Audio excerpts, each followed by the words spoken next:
Kita ka na. Mo nang puday sa imong anay. Ang nabdos na nay kinahanglan bantayan yun ang puday kay naanay siya mga discharge. Langawon na siya. Anog langawon. Katol man na id-id, may infection masamad. Kini siya nabantayan may nanay bangag o nga itom. Kani siya ba kani?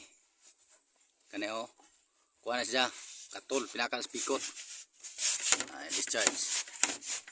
Kuha na siya wagi ha. Hoy. Kuha na wagi.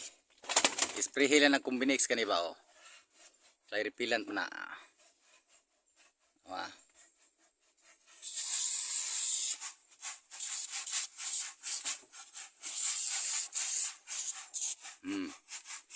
Violet ng puday. Bantayan gyud na. Katol ng puday sa anay. Bantayan na.